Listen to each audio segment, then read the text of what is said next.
Anyways, I'm excited to have you here, bro, because there's been a lot of real estate guests that I've had in this room, a lot of good real estate conversations that I've had in this room. But what I was hoping to offer to the audience today was more of a marketing conversation because recently met a gentleman, Connor Mansell. Correct. Say it right? Yeah. Yeah. And I was pretty impressed about your knowledge about social media and video marketing, and also was also impressed about your conviction about how important you think it is moving forward and how real estate agents could leverage it to build their personal brand, do more business, and ultimately get more exposure. That I think the conversation is no longer, is it important? Is social media, is video? It's now, I mean, it's here. People know that it's important. And I would love to get from you, maybe even some tactical implementation that anybody watching could take you up on. So if you want to just introduce yourself a little bit and tell me what you do. Totally. Yeah. So first and foremost, appreciate all the kind words and things of that nature. But yeah, I guess I'll try to summarize what we do. So my name's Connor Mansell. I run a video agency for real estate professionals called Brotherhampton Media, and we're a little bit unique. So I'm not a freelance videographer. I'm not a video agency that just does listings. I understand the importance and value of those, but what we focus on is passive prospecting. And where that comes from is YouTube. So it's more or less YouTube video marketing for real estate professionals. And I guess to summarize what passive prospecting is or YouTube video marketing is, it's basically creating YouTube videos that are being consistently searched by your target audience that can work for you 24/7, 365. So when you post a YouTube video, if you optimize it correctly, that video can generate exposure, leads, conversations, opportunities, weeks, months, years after you post it. Whereas if you contrast my company and what we do to, the freelance videographer who does listing content or the video agency that does listing content, where we differ is, I think, primarily is shelf life and the ROI you get on your time, your energy, and your investment. So with a listing video, after the sale of the home, what good does that video do? Doesn't do much. I understand the importance of it to sell the home. It's an asset. It works. I think it's necessary. However, what are agents doing in between listings? When business slows down, when listings dry up, what are you posting? Most agents, not much, not really anything. So where we come in is more or less just creating YouTube videos that are consistently being searched by the people you want to do business with, if that kind of makes sense. So yeah, that's kind of the gist of what we do. And I guess I'll round off what I'm talking about with just a quick example. So think in simple terms. If you ever needed to change your tire and you didn't know how to, what would you typically do? You go on YouTube. How do I change a tire? And there's probably a step-by-step video on how to change a tire. And whether that video was posted a year ago, 6 years ago, 12 years ago, it's relevant to me because I need that information. Whether it's 6 minutes, 9 minutes, 2 minutes, 30 seconds, I'm going to watch it because I need that information. That's what we're doing on YouTube with these agents is we're creating content that people relocating to the area, information about the market, things to do, places to visit, pros and cons, cost of living, things that are relevant to a real estate target market or a real estate agent's target market, things that are relevant to them that people will always be searching. So that way, when you post a video on YouTube, if you've done it correctly, intentionally, and you've optimized it correctly, that video can generate all those things that I talked about pretty much perennially. I see what you mean. So you're almost giving yourself the opportunity to be there when the timing's right, when it's relevant to the user, the viewer, the person searching for that you may be offering.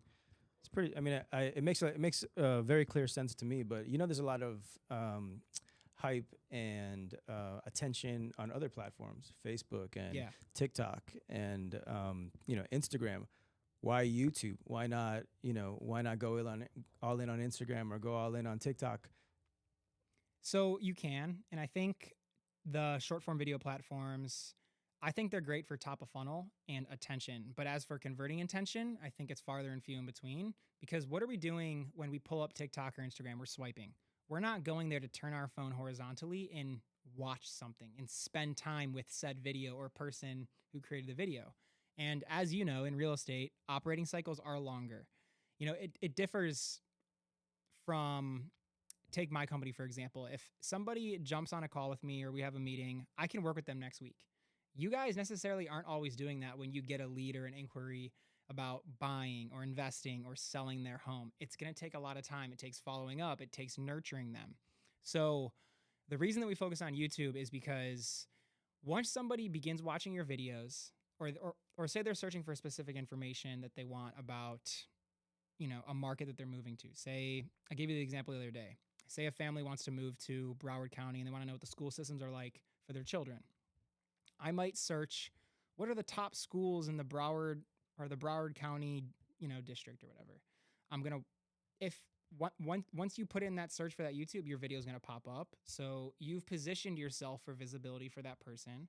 Okay. They need that information. So they're going to watch the whole video. Then they've just spent 4 minutes and 30 seconds with you. Then they might go, okay, who is this guy? I started to like this guy. He provides very valuable information. He's got good character. He's charismatic, things like that. Then you go to another video and then another video. Then the algorithm starts showing, okay, this person's spending time on my channel. They're spending time with this person. So then you start feeding them. And then over time, somebody could have spent 30, 45, 60, 2 hours with you before then they eventually reach out. So that's the game we're playing with short form platforms. Got to spend time together. Yeah, you got to spend time each other because that proverbial know, like, and trust factor that is so important to do business together. That's what YouTube provides. So just to kind of like, what's that word? Unpack that. Mm-hmm. Just to unpack that a little bit. So the algorithm will start working in your favor if somebody jumps on and watches your video on YouTube for an extended period of time. Correct. But the person has to have additional videos that the algorithm can serve up. Correct. So is it accurate to say that it doesn't work? This isn't going to work unless it's kind of like a follow through, consistent production of videos for a real estate agent to start using YouTube to generate leads or get the personal brand and exposure that they probably need to be successful in this new, new day and age on how marketing and real estate and clients and buyers or sellers are connected with the agents themselves. Correct. Yeah, and I always say if or when you start crushing video, social media, or especially YouTube, if you can't be consistent, it's not worth doing. It's almost not worth doing it once a month. Sure, I think it's a habit. There are reps that are valuable that can get you on the path to being consistent, but this is a week-to-week game. And when you start, you should have a system in place, a team in place, a person in place, or something within your own personal capacity that can allow you to be consistent. Because if you can't be consistent, it doesn't matter. So like you said, or to tie back into the YouTube algorithm, when I spend 6 minutes watching your YouTube video about Victoria Park, the algorithm's going to go, okay, this person spent 6 minutes on this video. Over time, they're probably going to be interested in other videos from this channel. So then it starts distributing. And then I guess segueing into the next part is this is why YouTube is so powerful, is because you do not need views or a big channel to win. So I have a million case studies where... So what do you need?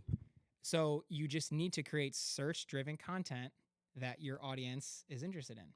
If you're creating video content consistently around what your target market is searching for week after week, month after month, year after year, and this is all data, it's already out there, then you are positioning yourself for success. Does that kind of make sense? Yes.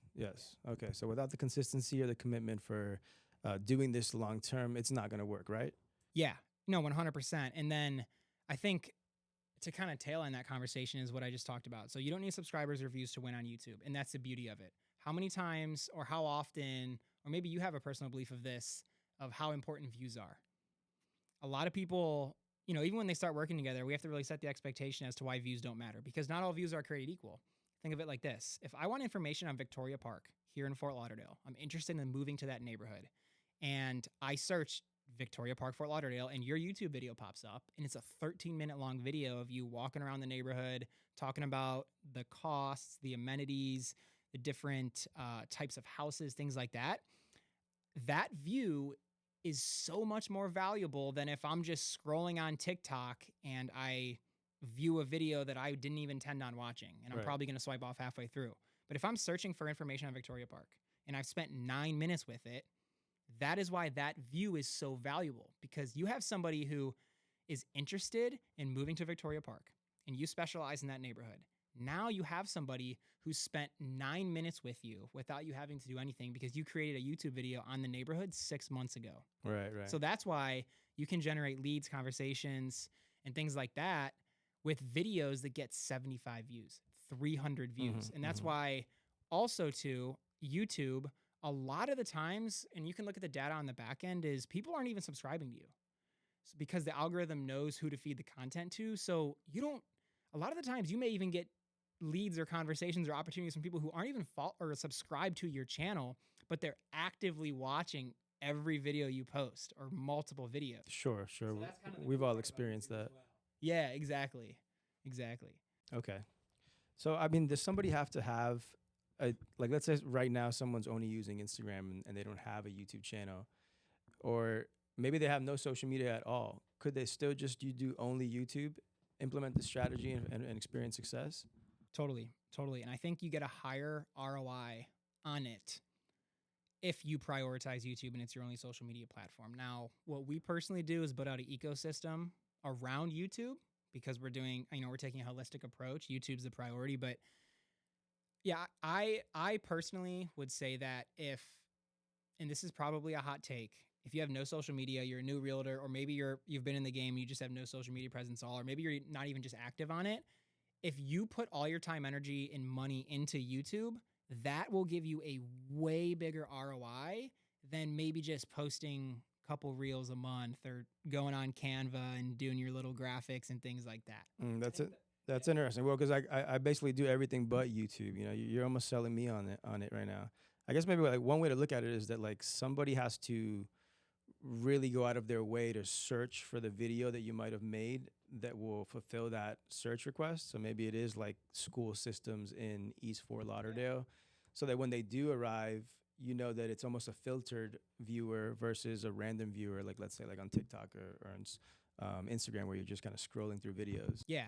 And that's why sometimes if you go viral on Instagram or Facebook or TikTok, a lot of the times it's all of the wrong people. Whereas with YouTube, like you said, if I'm up in Cleveland, Ohio, and I want to move down here to Fort Lauderdale and I have a family and I want to know about the school systems, that information is relevant to me.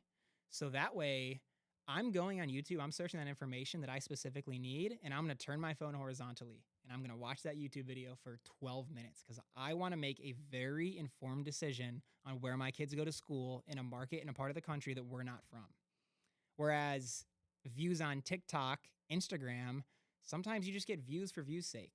Whereas YouTube, they're qualified or they're quality views, qualified leads. Yes. So the ROI thus is better on YouTube, is what you're saying. Correct. Yeah. All right, Because I like it. you can get videos with 100 views and still generate leads and get business out of that. Right. I like it. I like it. All right. So for like workers, where should someone start? So actually, let me backtrack. I have another question. When somebody does view your video, right? Say a realtor goes out, makes a specific video about, something going on in the city or, knowledge on the real estate market, whatever might be going on. Somebody finds their video, they get a view, they've gone that far in the process and they're committed to making more videos. Is there something you can do on the back end in YouTube that would allow you to now reserve that same viewer? Or is it just depending on the algorithm and you putting out more videos? Can you retarget things, or can you speak to me about that? I don't know too much. Yeah, so I think what you're referencing is like organic versus paid, because you can run targeted campaigns, putting ad dollars on YouTube to kind of retarget people who've viewed your videos, current subscribers, databases, things like that. That's not where my knowledge is, to be fully honest. What we do is all organic.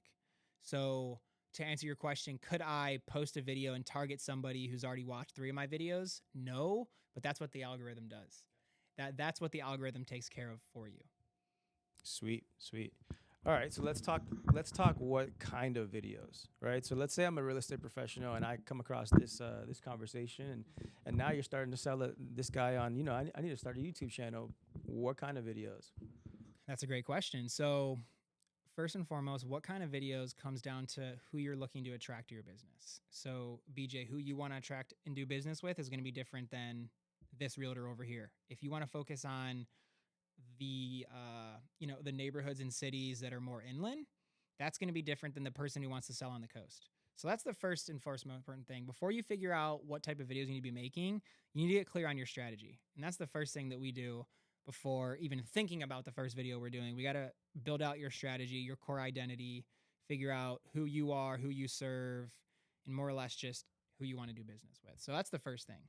But generally speaking, the types of videos we're making, they're a lot of like community-based content. So I'll just riff through a couple of examples. It could be pros and cons of moving to Fort Lauderdale, Florida. What is the cost of living in Fort Lauderdale, Florida?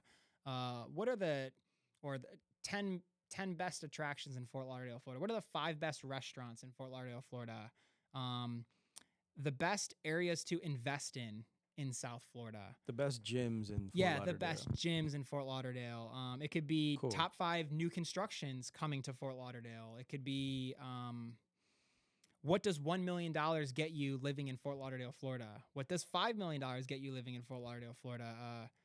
Or what does $2,500 a month rent get you in Flagler Village? So it really just comes down to who you're speaking to. But if you noticed, every example I gave you, for said person wanting that information, it's basically stuff that are consistently being searched. So that's where a lot of the back end and the research comes for, is just making sure that everything that we're posting has been searched before. It's already ranking. Then we're going to make it original based off of kind of your niche and who you want to speak to. Yeah, it's very, very tactical. And I guess it speaks to the specificity of YouTube and why it's such a good way to connect you with the, the avatar that you're looking to connect with or that want to do business with. Well, can somebody do this and that has no budget? Is it going to cost, can they do it themselves? Where should, if somebody just wants to, work on, has no experience, jump on YouTube and do something themselves, where could they start? So what I would do is I would go into your pocket and pull out your iPhone, and I would just start recording. So the barrier to entry isn't as big as we probably make it seem. Now, it is much more than I would say other platforms. But if you understand what type of videos you need to be making, if you know who you want to attract and you can create videos that they're consistently searching for, topics, if you know that and you have clarity on that, all you need is an iPhone. You don't need to know how to edit. Sure, production helps. Coaching helps. Editing helps. Having an editor helps. Things like that. But if you can get out of your comfort zone, pull out your phone and go face to phone, say you want to walk around Flagler Village and show what it's like, that is all you need to do. And then lastly, if you can get over the hurdle of recording and basic editing, if any at all, posting and optimizing on the back end is so important. And this is the geek in me, that there are tags from title, thumbnail, and tags. Yeah, give us some sauce with the posting tactics, because I think people are posting content. They could probably use some of these tips.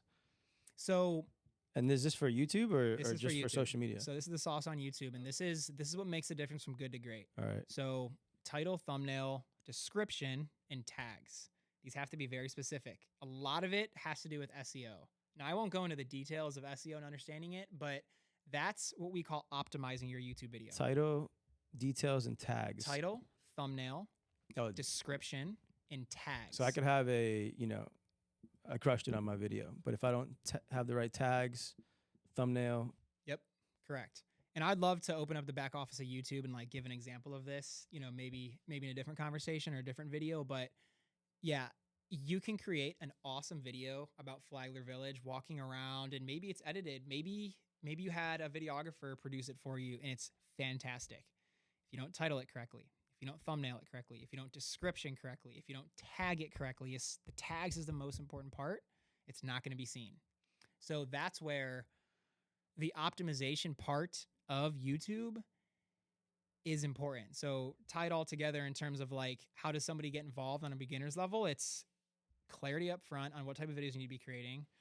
Use your iPhone. Learn how to optimize videos correctly.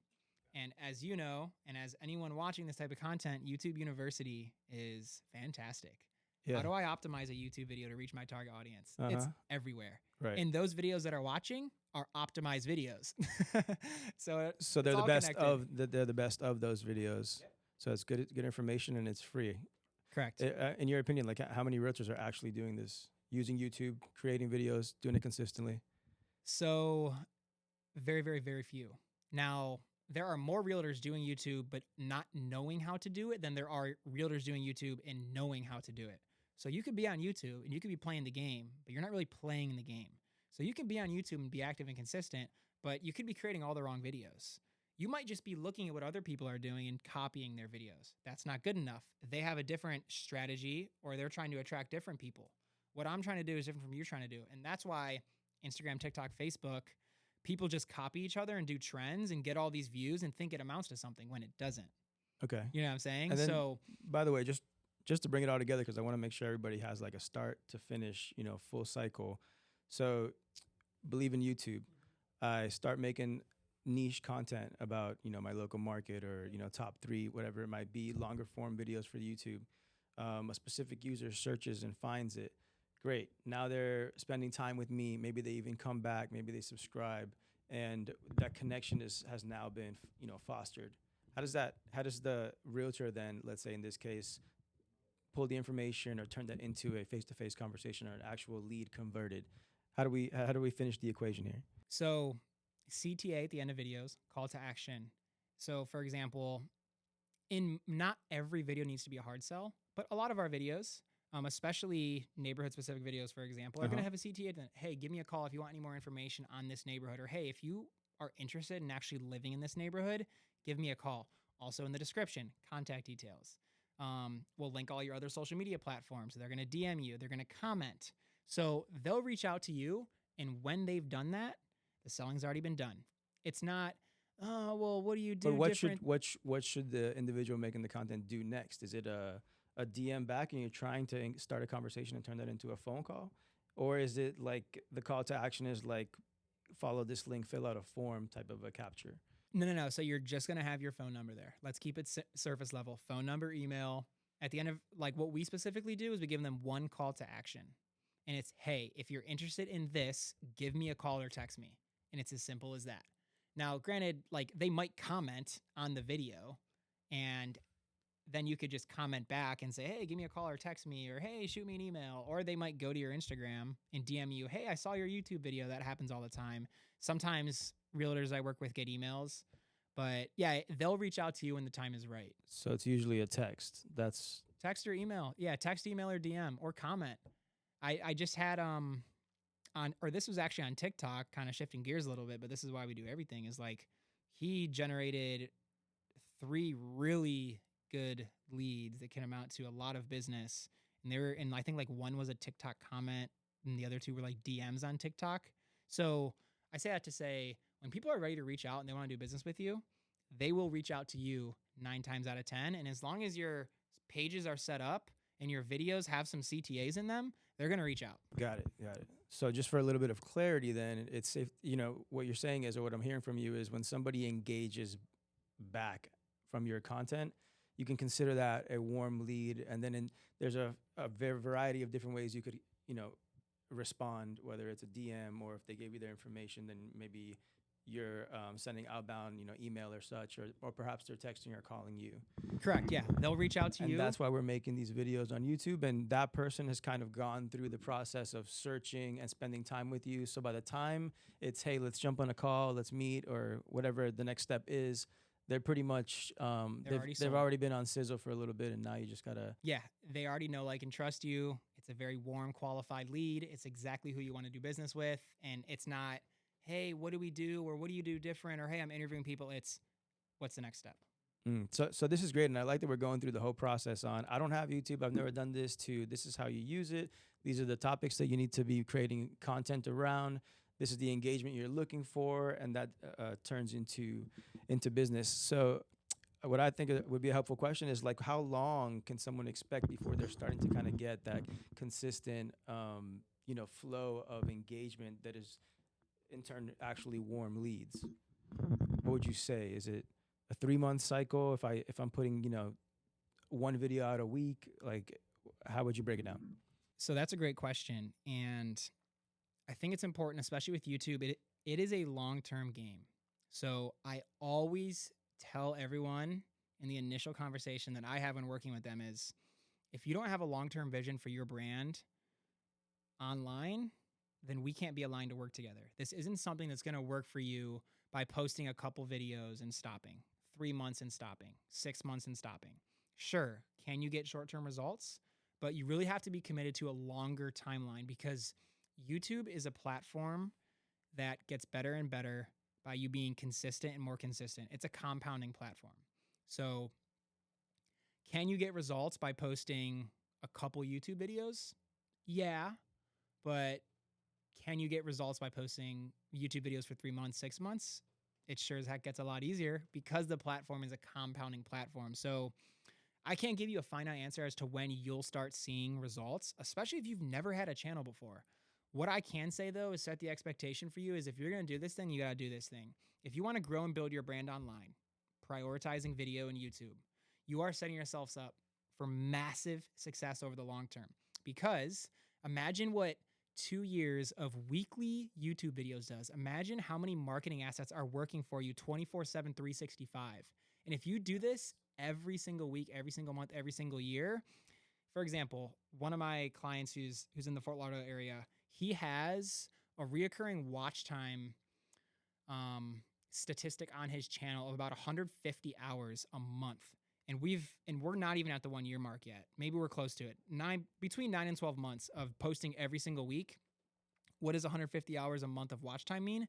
That means on average, people are spending 5 hours a day watching and consuming your video content. They are spending 5 hours a day with you every single day, every single month without you having to do a dang thing because you've positioned yourself with the videos that you're creating. Right. And so like, could somebody, you suggest batching the content? Is that so? Because I find it difficult to honestly, like when I create content, it's just difficult to knock it out. Yeah.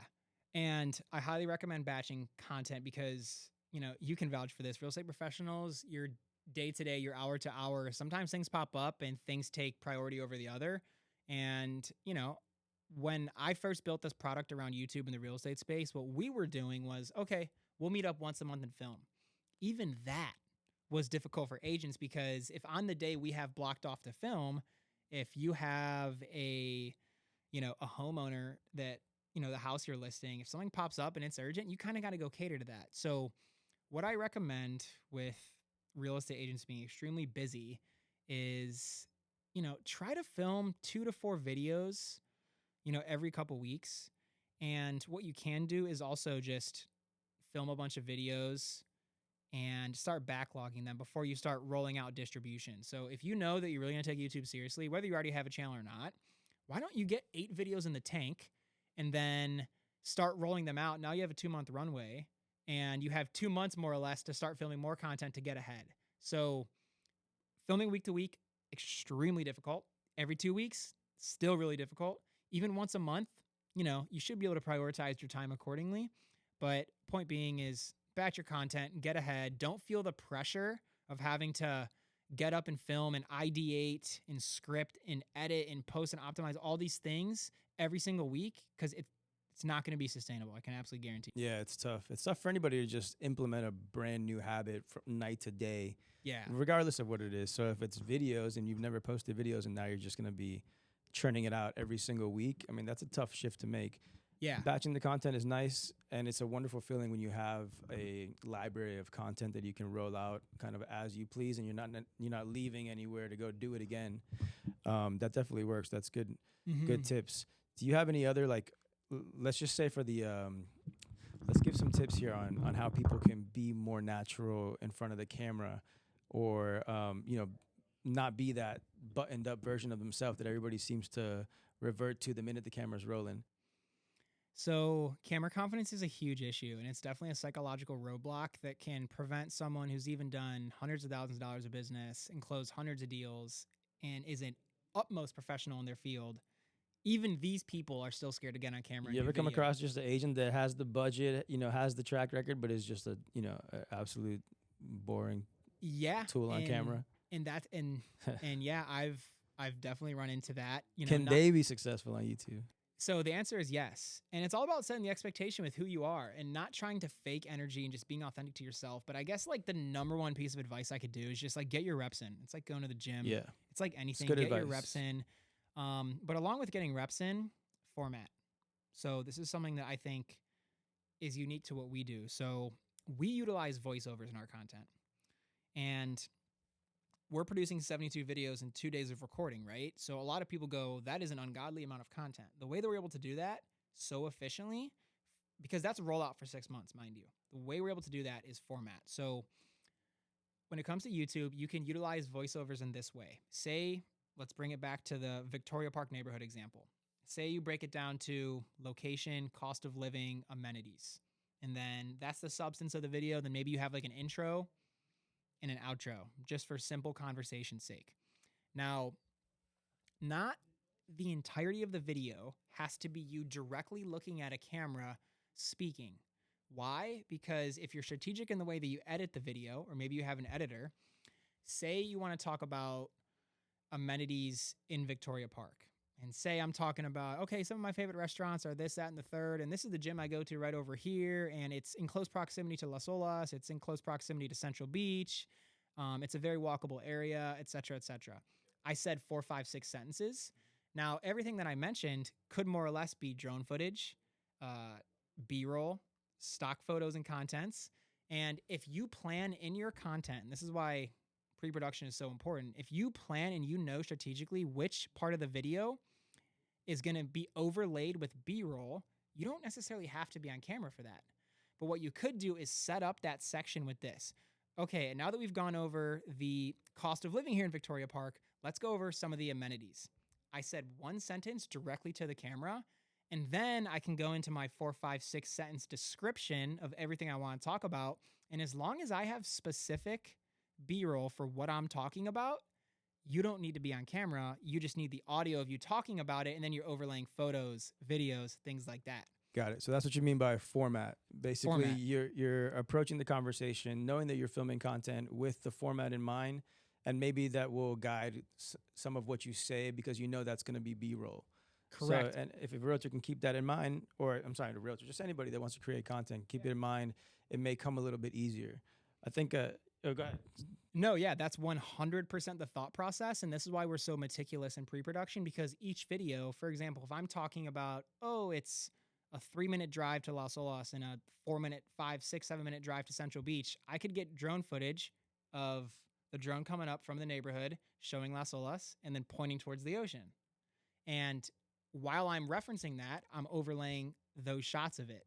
So if you can be thoughtful in the writing of your script, and how you're filming it, it makes editing a heck of a lot easier. Right. And then maybe you can kind of overcome some of that fear of being on camera because there's less time on camera. You're using exactly. B-roll and, other, shots of different, whatever the individual is talking about. Exactly. And that's exactly how I help realtors who are less confident, who have less experience on camera.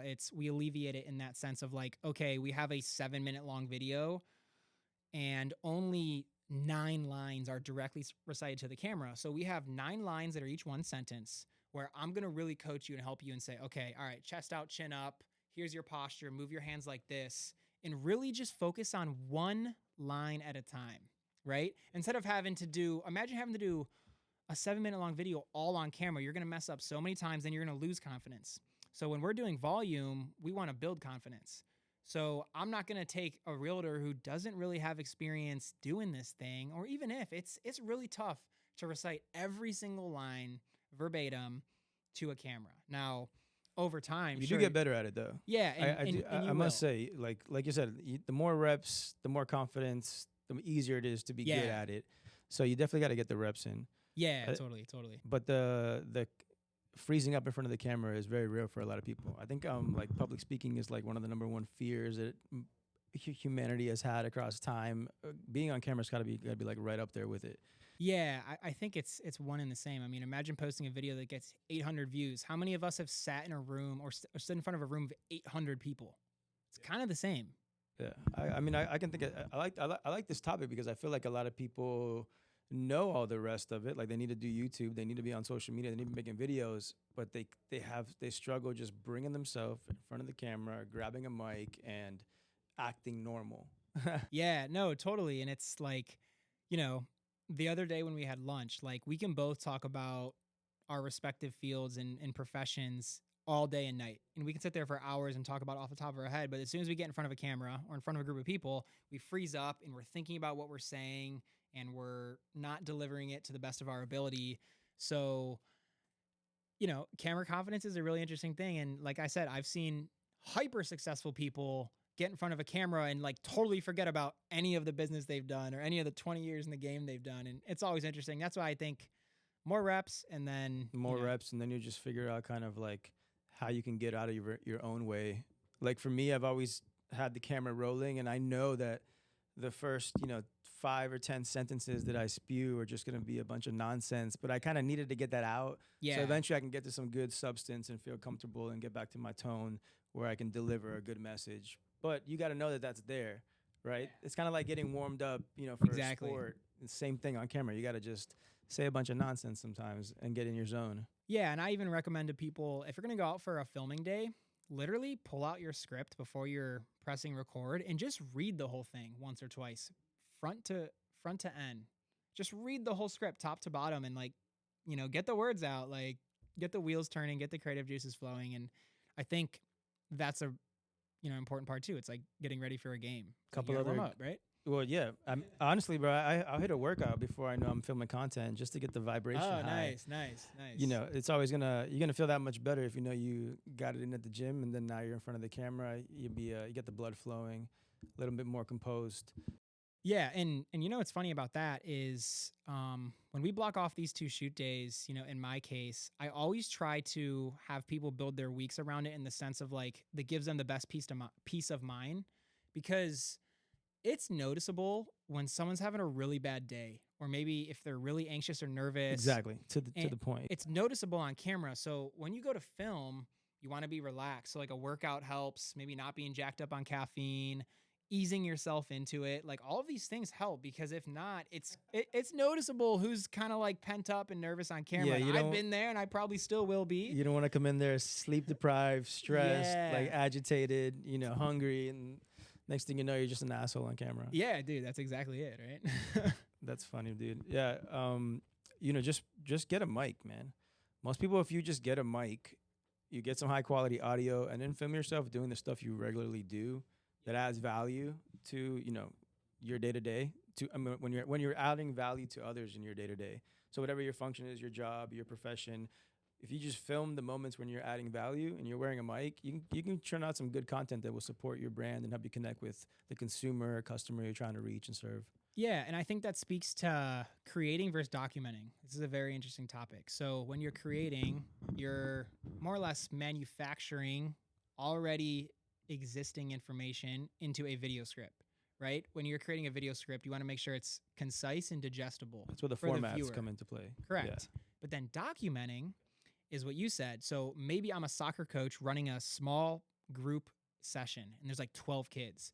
Maybe I just have a videographer put a lav mic on me and he just captures my whole thing. I'm not looking at the camera once. I don't even know he exists, but he captured 60 minutes of me educating, inspiring, discussing with my players, things of that nature. And then you could take 7 45-second long clips, fire sound bites, and there's your content. So that's why, like you said, get a lav mic, clip it to yourself up. You're having a sales call. You're having a call with your client where you're helping him work through a problem. Set up a camera at an angle, have your lav mic running, and then there's your content. So you're documenting what you're doing and not feeling like you have to create. Exactly. Right. That's a good distinction. Documenting versus creating. They're both very good for generating content, but they might require a different approach. And one might come a little bit easier if you're just documenting what you're already doing. Yeah. And that's the beauty of content, is it truly is art. And there's so many different formats and so many different styles, and everyone's unique. And there's no right way or wrong way to do it. There are strategies, there are techniques, things like that. But you true and well can make content your own. And that's the beauty of it. And that's why I love it, is because it's a form of self-expression. And that's personally why I continue to create aside from business, because it truly is a way that I express myself. Yes. Yeah. And it feels good to express yourself. I think anybody can agree with that. Yeah. One of the tips that helped me creating content was people get in front of the camera and they just kind of like, they'll just get in this posture like they're addressing this grand crowd. But you got to remember that the person that's watching your piece of content is probably alone in their room with their phone. Right. So if you can think of that, then speak to the camera or speak on camera like if you were just talking to one person. Like if we were just having a normal conversation, not me addressing this giant crowd where I have to pretend to be, extra polished. If you just get past that barrier, you can make a lot of more casual, better, easy flowing content. Yeah, and I think, that helps take the pressure off yourself as well. And that's why also variety is so important, because have the high production value content, have the structured content, have the scripted content, but also have the go face the phone, hoodie up in the car, you just got to work out in, not looking your best, and just talk about what's on your mind. Because like you said, not everyone's going to be watching your content in a suit and a tie or in a professional setting. Like, sure, at some point, maybe if you're maybe trying to transact with someone, you're sending them an asset to review or they could help before a meeting. But yeah, most of the time, the people you're going to do business with are in shorts and a t-shirt, laying around, just scrolling or something of that nature, and they're just going to come across your content. So that's a very good piece of advice in terms of like taking pressure off yourself. Cool, man. So it's good to know that you offer the back end optimization, but you also can insert a little bit of coaching and directing to help the individual get out of their comfort zone and get a little comfortable on camera and get the best result. Yeah, and that's important too, and that's why there's a lot of discussing in pre-production. We need to find what works best for you, because it's going to be uncomfortable. So we need to facilitate the process the best of our ability. We're going to learn each other, see what we like and don't like. And that's also, too, why it's important to have a long-term commitment to this, whether it's with yourself or a team like myself, because we're going to figure out what works. And we're going to do a lot of stuff we might not like and we might not use. Now, that's not always the case because we're very detailed, but that's content. That's the game. We're not putting pressure on one video or one moment. We're doing this over the long term, and we're going to get better and better and find what we like and don't like. Yeah. It definitely helps to align yourself with individuals, guys like yourself, people that have a forward thinking, that are understanding the value of creating content and why every professional in any industry that's looking to get more exposure, connect with more customers should be doing it. More specifically, real estate pros, where can they get in touch with you? How can they find you? How could somebody connect with you to maybe talk more about your different offerings, packages, services that you offer? Totally, yeah. Just grab me on IG. It's at Recreating Con. I am my business. I am my brand. So grab me on there, and I'll basically tell and show you everything I'm doing throughout my day-to-day and everything I'm doing with my clients. But yeah, just grab me on Instagram at Recreating Con. Shoot me a DM, or you can just text me at 440-537-5766, and we can jump on a call, talk shop, and see if we're in alignment. Perfect. This was a valuable conversation. If anything that somebody could take away from it is make more content, consider YouTube as a viable strategy to connect you and get better leads. And now you have no excuse because you know exactly where to go to get the actual service and even the coaching and optimization. What else could you ask for? Let's go, baby. One-stop shop. Appreciate the time, brother. If there's anything else you want to chat about, man, we could do some rapid fire type of things. But I think we just went for a little bit. That was good. That was dope. I appreciate you. All right, man. I appreciate you coming through.